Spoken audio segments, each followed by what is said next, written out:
Good morning. Ngasi ki card ki message yeng minarasi ma'am.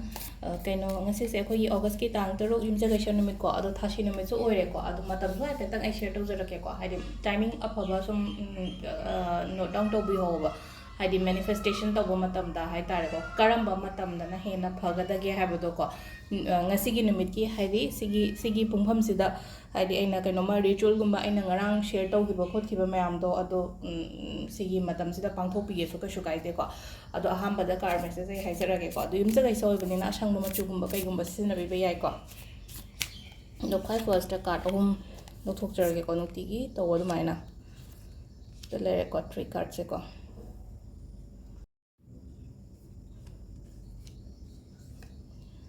ngasigi oina haragadi ko card number 1 2 3 se ko ahum yam phajna la ko haidi first ki card se so ko haidi aigi damakta hai tare ko aingonda kaino ma pibi ba khotpi ba natraga hai tare ko sum mi punba khotpa numit kumba su oi ko mi punba khotpa numit su oi aduga aingonda mateng gumba lakpa do hai tare ko ai adagi aina pangba su oi ba su yai natraga haidi mina pira poi ba su yai ba sigi ngasigi numit ki sai tare ko aduga maru ma pang punba khotpa khatang gathering gumba khara admaina legani ko aduga ani suba su so ko mu lovers card han lai ko lovers card se phai ko positive oi ko haidi sel thum gi matang do oi ro akhoi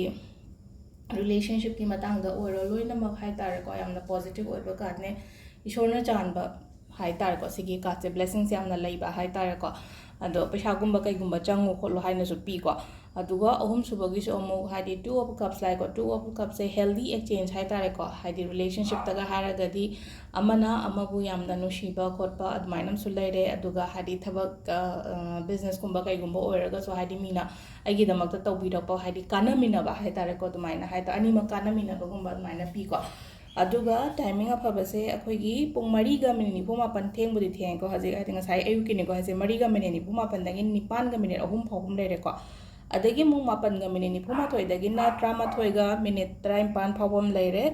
adagi amung 2 ga minute 19 dagi na amuk pung 5 ga minute 9 phawum leire ko